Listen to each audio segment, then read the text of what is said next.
నమస్కారం, welcome to Suman TV. ప్రస్తుతం మనతో పాటు ప్రాచీన నాడీ వైద్య నిపుణులు కరుణానిధి గారు ఉన్నారు. కరుణానిధి గారి గురించి చాలా మందికి తెలుసండి. నాడీ వైద్యం ద్వారా ఎంతో మంది ఆరోగ్యాలు బాగు చేశారు. ఫ్యూచర్ లో వాళ్ళకి రాబోతున్న హెల్త్ ప్రాబ్లమ్స్ అన్ని కూడా ఆయన ముందుగా చెప్పి వాళ్ళ హెల్త్ వాళ్ళు బాగు చేసే విధంగా చేశారు. ఎన్నో లక్షల మంది లబ్ధి పొందిన వాళ్ళు ఉన్నారు. మరొకసారి స్టూడియోకి ఆహ్వానించాము. వారు ఇంకొన్ని విషయాలు చెప్తాము. అసలు ఈ నాడీ పరీక్ష ద్వారా ఏ రోగాలు నయం చేసుకోవచ్చో, ఎవరెవరికి చూపించుకోవచ్చు, అలాగే ఎటువంటి మెడిసిన్స్ ఉంటాయి, వీటి గురించి ఇవాళ వీడియోలో తెలుసుకుందాం. కరుణానిధి గారు నమస్కారం అండి. నమస్కారం. ఎలా ఉన్నారు సార్? బాగున్నానండి. చాలా రోజులు అయిపోయింది, కానీ మీ గురించి ఇప్పటికీ కాల్స్ వస్తూనే ఉంటాయి. ఆ డాక్టర్ గారి నెంబర్ ఇవ్వండి, అడ్రస్ ఎక్కడండి, మేము వెళ్ళి కలవాలనుకున్నామని. చాలా మందికి నయమయ్యి మీరు ఒక దేవుళ్ళగా కనిపించారు తెలుసా. మీకు కాల్స్ వచ్చాయా? అలా వస్తున్నాయండి, కొన్ని వేల కాల్స్ వస్తూనే ఉంటాయి. నిజంగానండి, నాడీ వైద్యం, నాడీ పరీక్ష చేసి ఫ్యూచర్ అంటే కొన్ని రోజుల్లో, కొన్ని నెలల్లో ఏం జరగబోతుంది, శరీరంలో వచ్చేటువంటి మార్పులు ఏంటి అనేది మీరు చెప్పే విధానం కానీ, చెప్పిన తర్వాత వాళ్ళవి చూసుకుని కొంతమంది అయితే చేంజ్ చేసుకున్నారు. ఆహారపు అలవాట్లు మార్చుకోవడం, వాళ్ళ డైలీ రొటీన్ మార్చుకోవడం బాగానే ఉంది. కొంతమంది ప్రాణాలు కోల్పోయిన వాళ్ళు కూడా ఉన్నారు వెనక. ఇది కూడా నేను విన్నాను చాలా సార్లు.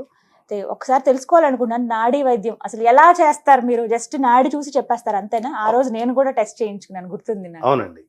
నాడీ పరీక్ష ద్వారా మనకు ముందుగా వచ్చేటువంటి వ్యాధిని తెలుసుకోవడం చాలా సులభం అండి. మన మహర్షులు చెప్పిన విధానంలో వాత పిత్త కఫాలని మనం అంచనా వేసి అవి ఏ గమనంలో ఉన్నాయని తెలుసుకొని ప్రస్తుతం ఆ వ్యక్తి ఏ వ్యాధిలో ఉన్నాడని తెలుసుకోవచ్చండి. అలా తెలుసుకోవడం ద్వారా మనకు భవిష్యత్తులో గాని, ప్రజెంట్ ఉన్నాయి గాని, హార్ట్ గుండెకు సంబంధించిన వ్యాధులు గాని, క్యాన్సర్ సంబంధించిన వ్యాధులు గాని, రాబోయే పెరాలసిస్ అంటే వ్యాధులు కానీ మనం ముందుగానే తెలుసుకోవచ్చు. ఇవన్నీ తెలుసుకోవచ్చండి.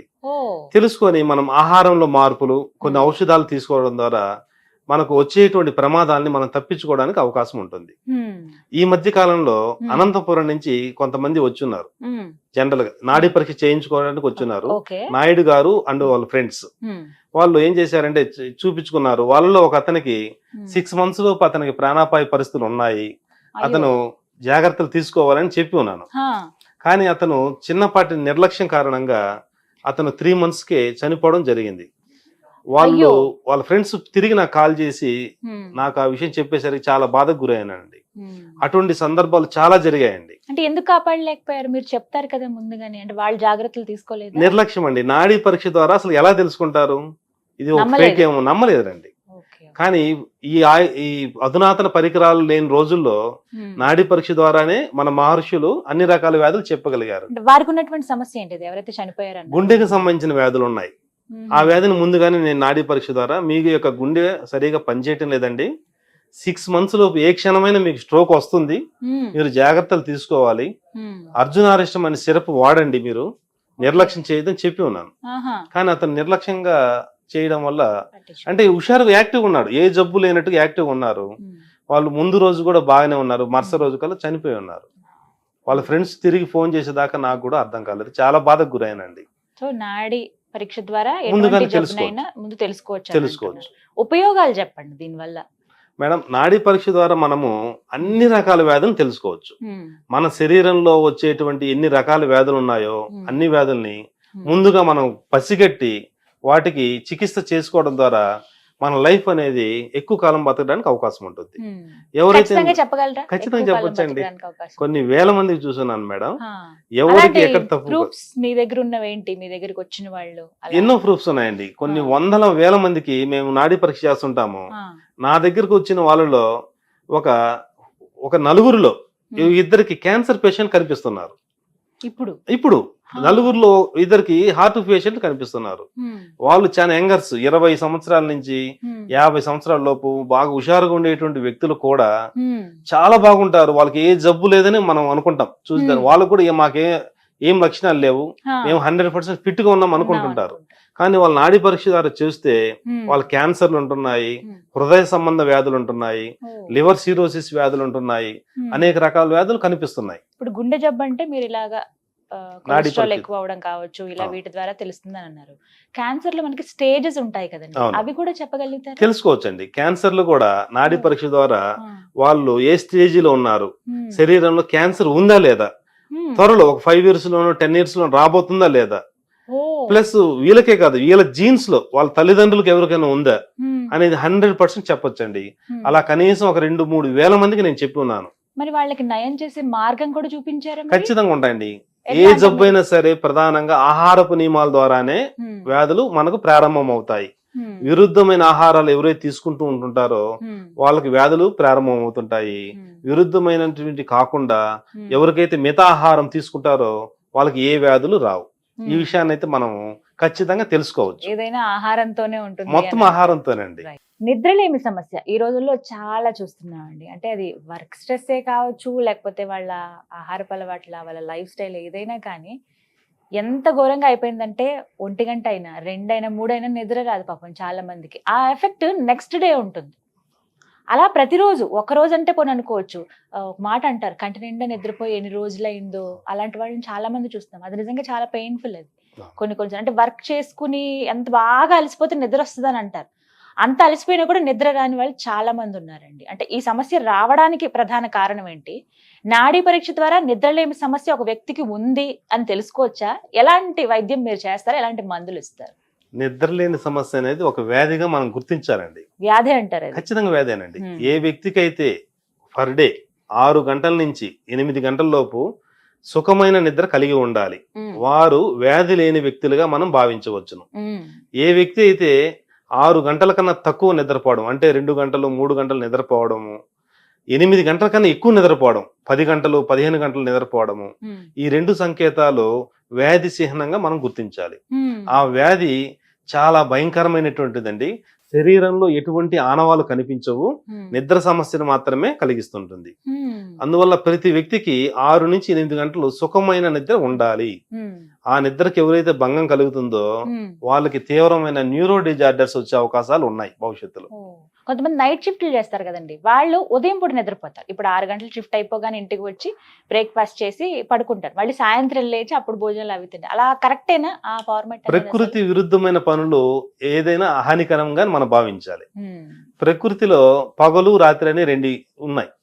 వాటిలో పగలు అనేది మనం వర్క్ చేయడానికి, రాత్రి అనేది సుఖమైన నిద్రను అనుభవించడానికి భగవంతుడు మనకు కల్పించినట్టు ఒక వరం. మనం ప్రకృతి విరుద్ధంగా మనం చేయడం అనేది అది వ్యాధి సంకేతం అండి.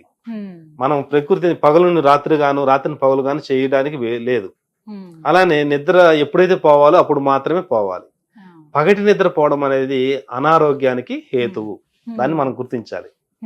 అవునండి. కానీ తప్పని పరిస్థితులు ఉంటాయి కొంతమందికి. అలా ఉన్న వాళ్ళకి ఏదన్నా మెడిసిన్ లేకపోతే సొల్యూషన్ ఏంటో చెప్పండి. అది సొల్యూషన్ అది మనం ప్రకృతిని మార్చలేము కదండి. అవును. ఒకవేళ సరే నిద్ర పట్టట్లేదు వాళ్ళకి, అలా నిద్రలేమితనం పోవాలి అని అంటే గనక ఏం చేయాలి? బాగా నిద్ర పట్టాలి వాళ్ళకంటే. మేడం, మందులు వాడడం ద్వారా ఉన్నాయి కానీ మందులు వాడటంతో నిద్రని అనుభవించాలనుకోవడం పొరపాటు అవుతుందండి. ప్రకృతి విరుద్ధమైన పనులు ఏదైనా హానికరమే. మరి ఎలా అంటారు? ఎలా తగ్గుతుంది? ప్రమాద సంకేతం అండి అని. ఫ్యూచర్ లో పెద్ద పెద్ద వ్యాధులు గురవుతారు వాళ్ళు. ఆయుష్ కూడా చాలా క్షీణించడానికి అవకాశం ఉంటుంది. సో ఎట్టి పరిస్థితుల్లో 10 గంటల నుంచి 7-8 గంటల నిద్ర మంచిదండి. రాత్రి 10 గంటలు పడుకుంటే ఉదయం పూట 6 గంటల వరకు నిద్ర కంపల్సరీ ఉండాల్సిందే. మొత్తంగా 8 గంటల నిద్ర ఉండాలి. నిద్రలో కూడా నిద్రాభంగంతో నిద్ర ఉండకూడదండి. అది ప్రమాద సంకేతం. నిద్రపోతూ అలజడికి కదులుతూ ఉంటారు కొంతమంది, అవి కూడా అనారోగ్య హేతువులు. చిట్కాలు చెప్పండి ఏమైనా మరి బాగా నిద్ర రావాలంటే. నిద్ర రావాలంటే పగలు పూట ఖాళీగా ఉండకుండా శ్రమ చేయాలండి. శరీరానికి చెమటతో కూడిన శ్రమ చేయాలి. ఎవరి శరీరం నుంచి చెమట ఉద్భవిస్తుందో వాళ్ళకి శరీరం అలసిపోతుంది. అలసిపోయిన శరీరము మంచి నిద్రని ఉపక్రమిస్తుంది. కరుణానిధి గారు, మీరు కొన్ని క్యాంప్స్ నిర్వహిస్తున్నారని విన్నాను నేను. అలా వెళ్ళి మీరు అక్కడ పరీక్ష చేయటం, అంటే ఒక్కొక్క ప్రాంతంలో ఎక్కడెక్కడ ఎప్పుడెప్పుడు వెళ్తారు? అంటే చాలా మంది ప్రేక్షకులు తెలుసుకోవాలనుకుంటున్నారు, వాళ్ళు కూడా రావడానికి వీలుంటుంది, అంటే వీలు చేసుకోవాలి కదా వాళ్ళు కూడా. ముందుగా చెప్తారా ఏ ప్రాంతానికి ముందు వెళ్తారని? చెప్తామండి. ఏ ప్రాంతం సంబంధించిన వ్యక్తులు మాకు ఫోన్ చేసి అడుగుతుంటారండి. మా ప్రాంతంలో ఒక 50 మంది ఉన్నామండి, మేము రాలేని పరిస్థితుల్లో ఉన్నాము, ఉద్యోగాల పరంగాను అనారోగ్య పరంగా మేము రాలేము, మీరు దయచేసి మా దగ్గర రాగలరని కోరుకుంటూ ఉంటారండి. అలా మమ్మల్ని పిలిచినప్పుడు వాళ్ళు ఏ ఊరికి పిలిస్తే ఆ ఊరికి వెళ్ళడానికి మేము సిద్ధంగా ఉంటామండి. ఈ విధంగా కర్నూలు, రాజమండ్రి, హైదరాబాద్, విశాఖపట్నం, విజయవాడ అనేక ప్రాంతాలు మేము క్యాంపులు నిర్వహిస్తూ ఉంటామండి. పర్టికులర్ గా ఒక డేట్ ఉంటుందా? హైదరాబాద్ పర్టికులర్ గా ఏం డేట్ లేదండి, ఎవరు పిలిస్తే అక్కడికి వెళ్తుంటామండి. ఒక క్యాంప్ అంటే ఎన్ని రోజులు ఉంటారు? ఒక రోజు మాత్రమే ఉంటానండి క్యాంప్ లో. ఆ రోజు ఆ ప్రాంతానికి వెళ్తాము, ముందుగా వాళ్ళకి తెలియజేస్తాము. వాళ్ళు మేము చెప్పిన ప్రదేశానికి వస్తే వాళ్ళకి నాడీ పరీక్ష చేసి హ్మ్. వాళ్ళకున్న వ్యాధులు ఏమున్నాయి ప్రస్తుతం, హ్మ్. త్వరలో ఏం రాబోతున్నాయి హ్మ్. అనే విషయాలు మేము తెలియజేసి హ్మ్. వాళ్ళకి ఆరోగ్య సూత్రాలు మేము తెలియజేయడం జరుగుతుందండి. మ్మ్. అక్కడ టెస్ట్ చేసి చెప్తారు మీరు. చెప్తామండి. ఎంత మందికి చూస్తారు అట్లా? ఒక 50 నుంచి 100 మంది మధ్యలో చూస్తామండి ఒక క్యాంపులకు వెళ్తే. టైమింగ్ ఏంటండి? టైమింగ్స్ ఏం లేదండి, వాళ్ళు చెప్పిన టైంకి ఉదయం నుంచి మధ్యాహ్నం దాకా చూస్తుంటానండి. అది సో వాళ్ళకి అక్కడ ప్రాబ్లం ఏంటో చెప్తారు, చెప్తాం మెడిసిన్ కూడా వీళ్ళకి చెప్తాం ఇస్తారు. ఏదైనా సజెషన్ చేయాలంటే చేస్తానండి, Suggest అవసరం లేకపోతే Hmm. అవసరం లేదని చెప్తాను. డబ్బులు ఏమైనా కట్టాల్సి ఉంటుందా అలా వచ్చినప్పుడు అంటే క్యాంప్స్ కి? మేము అక్కడికి పోవడానికి కావాల్సిన ఖర్చులు ఉంటాయి కదండి, ఆ ఖర్చులు వాళ్ళ దగ్గర తీసుకోవడం జరుగుతుంది. మీరు ఎంతమంది టీం ఉంటారు? మేము ఒక 6 ఉంటామండి. ఆరుగురు వెళ్ళి టెస్ట్ చేస్తారు చేస్తాం. ఓకే. ఇప్పుడు మీ దగ్గరికి స్వయంగా రావాలనుకున్నారు అనుకోండి, అప్పుడు ఎక్కడికి మేము ప్రతి రావాలి? నెల ఒక 7 క్యాంపులు, ఉచిత క్యాంపులు నిర్వహిస్తామండి మా ప్రకాశం జిల్లా కనిగిరిలో. ఆ ఉచిత క్యాంపుల్లో నాడీ పరీక్ష వరకు మేము ఉచితంగా చేస్తుంటాము. ఎవరికైనా మందులు అవసరమైతే మటుకు ఈ మందులు ఇంత ఖర్చు ఉంటాయండి అని చెప్తాము, వాళ్ళకి అవసరమైతే మందులు ఇవ్వడం జరుగుతుందండి. అలా మేము క్యాంపులు కనిగిరిలో నిర్వహిస్తుంటాం. అవి ఫ్రీగా ఉంటాయి. అవునండి, medicine నాడీ పరీక్ష మాత్రం వరకు డబ్బులు. ఫ్రీగా చేస్తాము ఆ ఉచిత క్యాంపుల్లో. మిగతా రోజుల్లో మటుకు మేము ఎవరైనా వస్తే ఒక 5గురికి 10 మందికి మాత్రమే చూస్తుంటామండి. చాలా తక్కువ మొత్తంలో కన్సల్టేషన్ ఫీజు తీసుకోవడం జరుగుతుంది. కన్సల్టేషన్ ఫీజు ఉంటుంది కానీ తక్కువ తక్కువ మొత్తంలో మొత్తంలో ఉంటుంది. ఉంటుంది. మెడిసిన్ అన్ని కూడా సజెస్ట్ చేస్తారు, సజెస్ట్ చేస్తాం, అవసరమైతే తీసుకోవచ్చు. తీసుకోవచ్చు. అలాగే స్త్రీలకు సంబంధించి ఈ రోజుల్లో చూస్తున్నాం కదా, పీసీఓడి సమస్యలు ఎంత ఘోరంగా అంటే ఎవరిని కదిలించినా అదే. కొంతమంది అమ్మాయిలు అయితే పీరియడ్స్ వచ్చి ఎన్ని రోజులు అయింది అని అంటే 2-3 నెలలు అయిపోయిందనో 6 నెలలు అయిపోయిందనో, అసలు వాళ్ళు ఏదైనా ఫుడ్ కరెక్ట్ గా ఫాలో అయ్యి పీరియడ్స్ వస్తే హ్యాపీగా ఫీల్ అవుతారు. అసలు మాకు వచ్చి ఎన్ని రోజులు అయింది అంటే, ఇట్లా ఈ ఇబ్బందులు హార్మోనల్ ఇంబ్యాలెన్స్ అనేది చాలా ఎక్కువైపోయిందండి. దీనికి ఫస్ట్ రీజన్స్ ఏంటి? నాడీ పరీక్ష ద్వారా అలా తెలుసుకోవచ్చా నెలసరి సమస్యలు ఉన్నాయి, రాబోతున్నాయి అని? నాడీ పరీక్ష ద్వారా నెలసరి సమస్యలు, పీసీఓడి, గర్భదోషాలు ఉన్నాయనే విషయాలు 100% ఖచ్చితంగా తెలుసుకోవచ్చండి.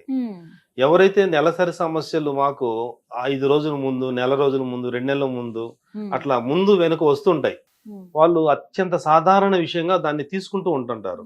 కానీ అవి ఫ్యూచర్ లో క్యాన్సర్ గా మారడానికి కూడా అవకాశాలు ఉన్నాయండి. అమ్మో. అత్యంత ప్రమాదకరమైనటువంటి సందర్భం నెలసరి సమస్యలు అనేవి. మనం ఏ విషయాన్నైతే చాలా తేలిగ్గా తీసుకుంటామో అదే విషయము ప్రాణాంతకంగా మారే అవకాశాలు ఉంటాయి. గర్భాశయంలో నీటి బుడగలు లాంటివి రావడం జరుగుతుంది, అవి గడ్డలుగా మారుతాయి, అవి కొంతకాలానికి క్యాన్సర్ గా కూడా కన్వర్ట్ కావడం జరగడానికి అవకాశాలు ఎక్కువ ఉన్నాయి. అందువల్ల ఎవరికైతే నెలసరి సక్రమంగా ఉందా లేదా అనే విషయం తెలుసుకోవాలి. అలానే అమావాస్య, పౌర్ణమిలు నిరంతరం ఒక్క రోజు కూడా తేడా లేకుండా జరుగుతుంది. మనము 5 రోజుల ముందుగా పౌర్ణమి రావడం గాని, 5 రోజుల ముందుగా అమావాస్య రావడం గాని సృష్టిలో ఇప్పటి వరకు ఎప్పుడైనా చూసామా? సూర్య చంద్రుల యొక్క గతులు ఎలా ఉంటాయో స్త్రీ యొక్క శరీరానికి సంబంధించి ఈ యొక్క నెలసరి అనేది కరెక్ట్ గా ఉండాలి. ఒక్క రోజు ముందు వచ్చినా వెనకొచ్చినా అది మనం ఒక ప్రమాద సంకేతంగా గుర్తించాలి. దాన్ని మనము చాలా అశ్రద్ధ చేస్తూ ఉంటాం. 5 రోజులే కదా, 2 రోజులే కదా అంటూ ఉంటుంటాం. అవన్నీ కూడా ఈ నెలలో 5 రోజుల ముందు వచ్చాయనుకోండి, ఒక సంవత్సరం మొత్తం మీద చూడండి మేడం ఎంత వస్తుంది? 60 రోజుల దాకా వస్తుంది. ఈ 60 రోజుల 2 నెలలు డేట్స్ ఎక్కడికి పోయాయి? ఎక్కడికి పోయాయి అనేది ఒక క్వశ్చన్ మార్క్ వేసుకోవాలి. అది ఒక పెద్ద భవిష్యత్తులో వచ్చేటువంటి ఒక వ్యాధికి మూలమని మనం తెలుసుకోవాలి. దానికి మనం ప్రధానంగా ఈ యొక్క నెలసరి సమస్యలు రావడానికి ప్రధానంగా ఆహారపు విషయాలే ముఖ్యమైన ఆధారం అండి. ఎవరైతే విరుద్ధమైన ఆహారాలు, జంక్ ఫుడ్స్ తింటుంటారో, అవి తింటూ ఉంటారో వాళ్ళకి ఇటువంటి సమస్యలు వస్తాయి. అవి పూర్తిగా అవాయిడ్ చేసి ఆహారపు నియమాలను సరిగా చేసుకోగలిగితే వాళ్ళకి నెలసరి సమస్యలు పోతాయండి.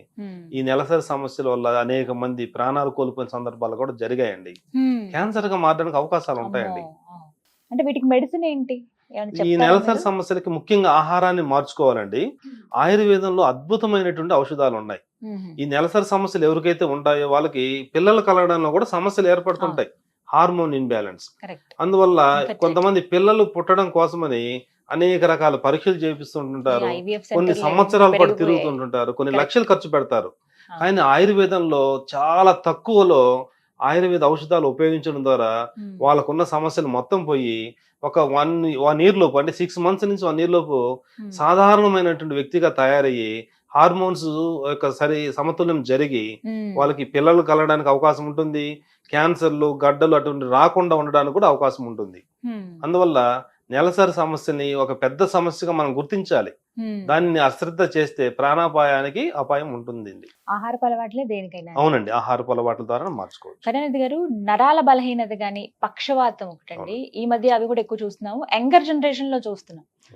కారణాలు ఏంటండి వీటికి, ఎందుకు వస్తున్నాయి అసలు అంటే? రక్తంలో వచ్చే మార్పు వలనే ఈ నరాల బలహీనతలు, పక్షవాతాలు వస్తుంటాయండి.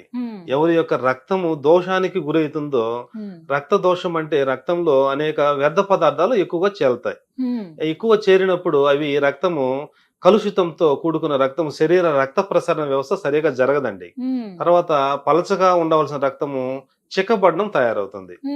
ఈ రక్త దోషం వల్ల రక్తం చిక్కబడ్డము, ఈ చిక్కబడిన రక్తము రక్త ప్రసరణని ఆటంకం ఏర్పరచడము, ఈ మెదడులో సన్నటి రక్త నాళాలు ఉంటాయి, ఆ నాళాల్లో చిక్కబడిన రక్తం ప్రవాహం సరిగా లేకపోవడము, అక్కడ చిన్న చిన్న క్లాట్స్ ఏర్పడము పెరాలసిస్ కి మూలంగా ఏర్పడుతుంది. ఎవరైతే రక్తాన్ని పలచబరుచుకొని సాధారణ జీవితాన్ని గడుపుతారో వాళ్ళకి ఎప్పటికీ పెరాలసిస్ రావండి. ఈ రక్తం చిక్కబడడానికి ప్రధాన కారణం ఏంటంటే తీపి పదార్థాలండి. తీయగా ఉండేటువంటి స్వీట్స్, చక్కెర, బెల్లము, కలకండ, ఏదైనా ఎనీ స్వీట్ ఆర్టిఫిషియల్ స్వీట్స్ అండి. ఇవన్నీ కూడా ఎవరైతే తీసుకుంటారో అవి రక్తాన్ని చిక్కపరిచేటువంటి స్వభావం కలిగి ఉంటుంది. అందువల్ల స్వీట్ అని రక్తాన్ని చిక్కబరుస్తుంది. చిక్కబడే తత్వం వల్ల బ్రెయిన్ స్ట్రోక్స్, హార్ట్ స్ట్రోక్స్ వస్తాయండి. అవునండి. అందువల్ల మనము ఎప్పుడైనా ఆర్టిఫిషియల్ గా ఉండేటువంటి తీపి పదార్థాలకి ఎంత దూరంగా ఉంటే అంత మంచిదండి. అందువల్ల పెరాలసిస్ ఖచ్చితంగా రక్త దోషం వలన వస్తుంది. ఈ రక్త దోషానికి మూలము బోన్ మ్యారోల సమస్యలు ఉండడం వల్ల జరుగుతుంది. నాడీ పరీక్ష ద్వారా బోన్ మ్యారోల సమస్య ఉందా లేదా తెలుసుకోవచ్చును. ఆ బోన్ మ్యారో సమస్య క్యాన్సరా, నార్మల్ సమస్య అని కూడా తెలుసుకోవచ్చును. ఆ బోన్ మ్యారో నుంచి ఏర్పడిన రక్తమే ఈ రక్తం దోషానికి కారణమవుతుంది. అందువల్ల ప్రతి దానికి మూలము బోన్ మ్యారో రక్త దోషం అండి. అందువల్ల ఎవరైతే మనము నాడీ పరీక్ష ద్వారా బోన్ మ్యారోల సమస్య ఉందా, రక్త దోషం ఉందా అని తెలుసుకొని భవిష్యత్తులో ఒక 10 years లోనో ఎప్పుడో మీకు పెరాలసిస్ వస్తుందా రాదా అనే విషయాన్ని ముందుగానే తెలుసుకోవచ్చు. వీటికి మరి మందులు ఏంటి, మీరు ఏమైనా మందులు సజెస్ట్ చేస్తామండి. ఆయుర్వేదంలో అద్భుతమైనటువంటి ఔషధాలు ఉన్నాయి. ఎవరైతే బ్రెయిన్ స్ట్రోక్ వచ్చి మంచాన అదే హాస్పిటల్లో ఉంటారో అటువంటి వాళ్ళకు కూడా ఎమర్జెన్సీ మెడిసిన్ ఆయుర్వేదంలో ఉన్నాయండి. మన మహర్షులు ఎప్పుడు కనుక్కోవడం జరిగింది. ఓపిక ఉండాలి ఆయుర్వేదం వాడాలంటే, కొన్ని నెలల పాటు వాడుతుంటే అప్పుడు రిజల్ట్ వస్తుంది. ఇప్పుడు నార్మల్ మెడిసిన్, ఇంగ్లీష్ మెడిసిన్ అయితే చాలా ఫాస్ట్ గా రిజల్ట్ వస్తుంది అని చెప్పి కదా చాలా వరకు అవి అప్రోచ్ అవునండి, అది వాస్తవమండి. కానీ ఆయుర్వేదంలో మన మహర్షులు కొన్ని భస్మాలను ఉపయోగించడం జరిగింది. స్వర్ణ భస్మాలు, ఈ స్వర్ణ భస్మాలు అనేక రకాల భస్మాలు ఉపయోగించడం ద్వారా అలోపతిలో ఉపయోగించేటువంటి ఎమర్జెన్సీ మెడిసిన్ ఆయుర్వేదంలో కూడా ఉన్నాయండి. కానీ చాలా ఎక్కువ ఖర్చుతో కూడుకుంటాయి కాబట్టి, రిస్క్ తో కూడుకున్న పనులు కాబట్టి ఆయుర్వేదం వైద్య విధానం లేటు అని అంటుంటారు. అందువల్ల ఎక్కువ మంది ఏదైనా ఎమర్జెన్సీలో ఇంగ్లీష్ వైద్య విధానానికి వెళ్తూ ఉంటుంటారు. ఇంగ్లీష్ మెడిసిన్ అప్పటికప్పుడు ఇన్స్టెంట్ గా ఉపయోగపడుతుంది. కానీ ఎన్ని రోజుల్లో మనం, ఇప్పుడు మీరు ఎవరికైనా ఒక మెడిసిన్ ఇస్తే ఎన్ని రోజుల్లో వాళ్ళకి నయమైందని తిరిగి వచ్చి మీకు చెప్పిన సందర్భం ఉంది? ఒక్కొక్క వాళ్ళ దోష స్వభావాన్ని బట్టండి. కొంతమందికి స్వల్ప దోషం ఉంటే 2-3 నెలల్లో తగ్గిపోతుంది. కొంతమందికి ఎక్కువ పెద్ద దోషం ఉందనుకోండి సంవత్సరాల టైం కూడా పడుతుంది. అవునండి. ఈ మధ్య ఖమ్మం జిల్లా భద్రాచలం, ఖమ్మం నుంచి వాళ్ళు వచ్చున్నారు. వాళ్ళు మన దక్షిణ భారతదేశం మొత్తం చూపించారు. అమ్మాయికి ఏ జబ్బు ఉందో అమ్మాయికి తెలియదు. వాళ్ళ భర్త కూడా వదిలేశాడు, మీ అమ్మాయి నాకు పనికిరాదు, అన్ని అనారోగ్య సమస్యలతో ఉందని. మద్రాసు, బొంబాయి, బెంగళూరు, హైదరాబాద్, విజయవాడ, వైజాగ్ మొత్తం తిప్పారు. ఎక్కడ ఏం తిప్పినా వాళ్ళకి అర్థం కాదు. ఏ పరీక్ష చేసినా, ఎంఆర్ఐ తీసినా, ఏ స్కానింగ్ చేసినా ఏ జబ్బు లేదంటున్నారు. అమ్మాయి మటుకు అనారోగ్యంతో మంచాన పడి ఉంటుంది అనమాట. ఆ అమ్మాయిని చివరికి మన దగ్గరికి ఎవరు చెప్పడం ద్వారా మన సుమన్ టీవీ ద్వారా చూసి వచ్చారు.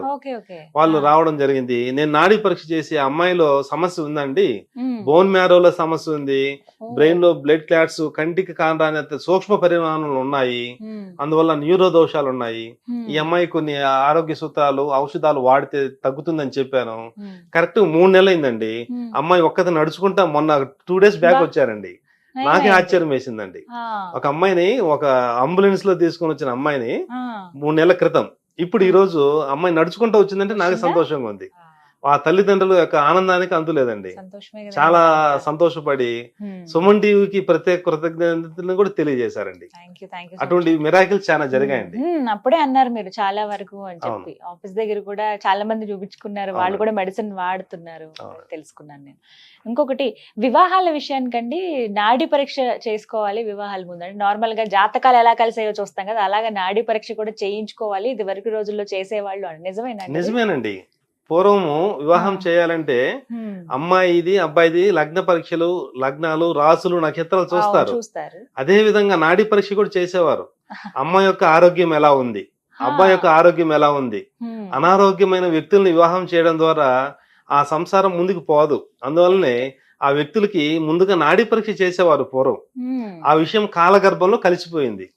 ఇప్పుడు ఆధునిక యుగంలో మనము ఈ విధానాన్ని తీసుకొని వస్తున్నాం కాబట్టి ఈ విషయాన్ని తెలియజేయడం ఎంతైనా అవసరం ఉందండి. అమ్మాయికి అబ్బాయికి పెళ్లి చేసేటప్పుడు మనం అబ్బాయిలో ఎన్నో వ్యాధులు ఉండవచ్చు. మనం వివాహం చేసిన తర్వాత అబ్బాయి క్యాన్సర్ ఉండొచ్చు, గుండెపోటు ఉండొచ్చు, ఏదో ఉండవచ్చు. ఆ అమ్మాయి జీవితం ఇబ్బందికి గురి అయ్యే అవకాశాలు ఉంటాయి. అమ్మాయిలో ఏదైనా హార్మోన్ ఇన్బ్యాలెన్స్ ఉందనుకోండి, అమ్మాయి పిల్లలు పుట్టకపోయి ఉండొచ్చు. పిల్లలు పుట్టలేదనుకోండి, ఆ అబ్బాయికి అమ్మాయికి మధ్య మనస్పర్ధలు ప్రారంభమవుతాయి వివాహమైన కొద్ది రోజుల తర్వాత. వీటన్నిటిని నివారించవచ్చు అంటే నాడీ పరీక్ష చేసుకొని ముందుగా ఒక్క నిమిషంలోనే అమ్మాయికి ఉన్న సమస్యల్ని 2-3 నెలల్లో సరి చేసుకోవచ్చు. అబ్బాయికి ఏదైనా సమస్యలు ఉంటే అబ్బాయికి సరి చేసుకొని ఈ సమస్యలు తీరిన తర్వాత వాళ్ళు వివాహం చేస్తే ఆ ఇరు వర్గాలు ఆనందంగా సంతోషంగా ఉంటారు. ఒకవేళ మనం నాడీ పరీక్ష చేయకుండా చేసుకున్నాం అనుకోండి, వాళ్ళకు పుట్టే బిడ్డల్లో కూడా ఏదైనా వ్యాధులు ఉంటే వాళ్ళు సంసారం చాలా ఇబ్బందులకు గురవడం జరుగుతుంది. సో ముందుగానే తెలుసుకుంటే ఏ ఊరికి ఇబ్బంది లేకుండా సంతోషకరంగా వాళ్ళ జీవితం కొనసాగుతుందండి. కరుణానిధి గారు, ఒక మాట అంటారు, ఇప్పుడు ఎంత టెక్నాలజీ పెరిగింది, ఇన్ని అత్యాధునిక అధునాతనమైన ఎక్విప్మెంట్స్ వచ్చాయి, బాగా వెల్ ట్రైన్ డాక్టర్స్ ఉన్నారు, వాళ్ళంతా అంతంత ఖర్చు పెట్టి అంత చేసి చదువుకున్నారు. వాళ్ళని కాదని ఈ నాడీ వైద్యం అనేది ఇదే కరెక్ట్ అని మీరు ఎలా చెప్తున్నారు? మరి వాళ్ళు కూడా టెస్టులు చేస్తున్నారు, అలా కూడా నయం అవుతున్నాయి కదా. ఈ 50 సంవత్సరాల నాడీ పరికరాలు వచ్చాయండి. కొన్ని వేల సంవత్సరాల నుంచి మన పూర్వీకులు ఎలా చేశారు అనే ప్రశ్న మనం ఫస్ట్ వేసుకోవాలి. ఆ రోజుల్లో గుండె జబ్బులు ఉన్నాయి, క్యాన్సర్లు ఉన్నాయి, పక్షపాతాలు ఉన్నాయి, అనేక రకాల వ్యాధులు కొన్ని వందల సంవత్సరాల నాటి ఉన్నాయి. కానీ ఆ రోజుల నుంచి ఇప్పుడు మొన్న పరికరాలు వచ్చేంత వరకు కూడా మన ఆధునిక వైద్యం ఎక్కడ లేదు. బ్రిటిష్ వారు వచ్చిన తర్వాతనే ఆధునిక వైద్యం వచ్చింది, ఆధునిక పరికరాలు వచ్చాయి. అంతకు ముందు మనం మనుషులు ఈ వైద్యులు ఎలా రోగ నిర్ధారణ చేసేవారు అనే విషయాన్ని ఫస్ట్ మనం క్వశ్చన్ మార్క్ వేసుకోవాలి. ఏం లేదండి, ఓన్లీ ఒక చేతి ద్వారానే నాడీ పరీక్ష, వాత పిత్త కఫాలని అంచనా వేయడం ద్వారా వీరికి ఏ జబ్బు ఉన్నాయని ఎగ్జాక్ట్ గా చెప్పేయచ్చు. అది మన మహర్షులు కనుక్కున్న గొప్ప వైద్య విధానం. ఆ వైద్య విధానాన్ని మనం ఇప్పుడు ఆధునిక యుగంలో ఇప్పుడున్న చదువుకున్న వాళ్ళు దాన్ని కొట్టి పారేయవచ్చు. కానీ మీరు 1,00,000 మందిని ఎవరైనా ఉంచండి, 1,00,000 మందిలో ఒక్కరిని క్యాన్సర్ రోగిని ఉంచండి, ఆ ఒక్క రోగిని నేను పట్టుకుంటాను. 9 నాడీ పరీక్ష ద్వారా 1,00,000 మందిలో ఒక్క క్యాన్సర్ రోగిని పట్టండి, ఆ ఒక్క క్యాన్సర్ రోగిని అతని క్యాన్సర్ రోగి నేను పట్టుకుంటాను. ఒక గుండె జబ్బు ఉన్న వ్యక్తిని పట్టుకోండి, నేను అతని గుండె జబ్బు ఉందని నేను చెప్తాను. 1,00,000 మందిలో ఒక్క వ్యక్తిని, మామూలు వ్యక్తిని ఉంచండి, మిగతా అందరినీ క్యాన్సర్ రోగులను ఉంచండి, అందరినీ నేను పట్టుకుంటాను. నాడీ పరీక్ష ద్వారా ఇతని క్యాన్సర్ ఉంది, ఇతని గుండెపోటు వస్తుంది, త్వరలో పక్షవాతం రాబోతుంది అని మనం ఖచ్చితంగా చెప్పేయచ్చండి. అది మన పూర్వీకుల వైద్య విధానం అండి. ఈ వైద్య విధానాన్ని ఈనాటి ఆధునిక యుగము ఒప్పుకోలేదని మనము అనవచ్చు. కానీ నేను నిర్ధారణ చేయడానికి నేను సిద్ధంగా ఉన్నాను కదా. ఛాలెంజ్ అంటున్నారు. అవును, ఇబ్బంది. సో మొత్తానికి రావాలంటే కనిగిరి వచ్చి అక్కడ చూపించుకోవచ్చండి. మీరు ఉండేదైతే అక్కడే కనిగిరిలో, ప్రకాశం జిల్లా కనిగిరిలో ఉంటాను. అడ్రస్ అవి కూడా కరెక్ట్ గా డిస్ప్లే చేద్దాం, కన్ఫ్యూజ్ అవ్వకుండా. చాలా మంది పాప నెంబర్స్ అవి చూసుకోకుండా వచ్చేసారు. మీ ఫోన్ నెంబర్, మీ అడ్రస్ డిస్ప్లే చేస్తాను. క్యాంప్స్ డీటెయిల్స్ అన్ని మీరు చెప్తారు కదా వాళ్ళకి, మీకు ఫోన్ చేసినప్పుడు చెప్తామండి. Thank you so much Karunanidhi గారు. ఇలాగే అంటే ఒక ఇనిషియేటివ్ తీసుకుని మీరు మన పూర్వీకులు చేసేటువంటి ఆ వైద్య విధానాన్ని మళ్ళీ ఇప్పుడు అవలంబిస్తూ ఉన్నారు. దాని ద్వారా ఎంతో మంది వాళ్ళ హెల్త్ ని బాగు చేసుకున్న వాళ్ళు ఉన్నారు, వాళ్ళని కాపాడుకున్న వాళ్ళు ఉన్నారు. ఇంకొంతమందికి ఇంకా తెలియాలి వీటి గురించి, అదే మన ప్రయత్నం కూడాను. థ్యాంక్ యూ సో మచ్ అండి. నమస్కారం. సో విన్నారు కదా, ప్రకాశం జిల్లా కనిగిరిలో సార్ ఆఫీస్ ఉంటుంది, అక్కడికి వెళ్ళి మీరు కలవచ్చు. ప్రత్యేకంగా ఎవరికైతే ప్రాబ్లమ్స్ ఉన్నాయో, మీ వాళ్ళే కావచ్చు, మీకు తెలిసిన వాళ్ళకి కానీ, నేను నెంబర్ కూడా క్లియర్గా ఇస్తానండి. ఆ నెంబర్కి ఫోన్ చేయండి. మీరు ముందుగా ఫోన్ చేసి అందుబాటులో ఉన్నారా లేదా అని ఒక మాట కనుక్కుని ఏ టైంలో వెళ్ళాలో అదొకటి చూసుకోండి. ఇంకొకటి క్యాంపులు నిర్వహిస్తారు కనిగిరిలో, ఫ్రీ క్యాంప్స్ ఉంటాయి అవి. మీకు నాడీ పరీక్ష చేసినందుకు ఎటువంటి రుసుము మీరు కట్టాల్సిన అవసరం లేదు. కానీ మందులు తీసుకుందాం అనుకున్నప్పుడు మాత్రం వాటికి ఎంత ఖర్చు అవుతుందో ఆ డబ్బులు పెట్టి మీరు తీసుకోండి మందులు. అలాగే మిగతా డిస్ట్రిక్ట్స్ ఏవైతే ఉన్నాయో అక్కడ కూడా వచ్చి క్యాంప్స్ నిర్వహిస్తారు. అక్కడ పేమెంట్ ఉంటుంది ఖచ్చితంగా. ఆ డబ్బులు ఎంత ఇవ్వాలి అనేది మీరు మాట్లాడుకుని గ్రూప్ ఆఫ్ పీపుల్, మీరు ఒక 100 మంది ఇలా మా జిల్లాకు చూపించుకోవాలనుకుంటున్నాం, లేకపోతే మా గ్రామంలో వాళ్ళు, మాకు తెలిసిన వాళ్ళందరూ ఒక 100 మంది ఉన్నాం, మేము ఇలా నాడీ పరీక్ష చేయించుకుందాం అనుకుంటే దానికి ఎంత ఖర్చు అవుతుంది అన్ని వారి డీటెయిల్స్ చెప్తారు. మీరు ఒకసారి టెస్ట్ చేయించుకోండి. ఎక్కడెక్కడో రకరకాల ప్రయత్నాలు చేసాం, ఎక్కడ మాకు ఆన్సర్ దొరకలేదు అన్న వాళ్ళకి నాడీ వైద్యం ద్వారా, కరుణానిధి గారు చేసినటువంటి వైద్యం ద్వారా చాలా మందికి ఒక సొల్యూషన్ దొరికి వాళ్ళ హెల్త్ బాగు చేసుకున్న వాళ్ళు ఉన్నారు. సో మీరు అలాంటి ఏమైనా ఇబ్బందులు పడుతూ ఉంటే కనుక శ్రీ రమేష్ అవధూత దత్తాత్రేయ స్వామివారి ఆశ్రమం అండి, కనిగిరిలో ఉంటుంది, ప్రత్యేకించి ప్రకాశం జిల్లాలో. మీరు అక్కడికి వెళ్ళి కరుణానిధి గారిని కలవచ్చు. ఒకసారి స్క్రీన్ మీద కనపడుతున్న నెంబర్స్ కి కాల్ చేసి ఫుల్ డీటెయిల్స్ తెలుసుకోండి. ఇది వాళ్ళ వీడియో. నమస్కారం.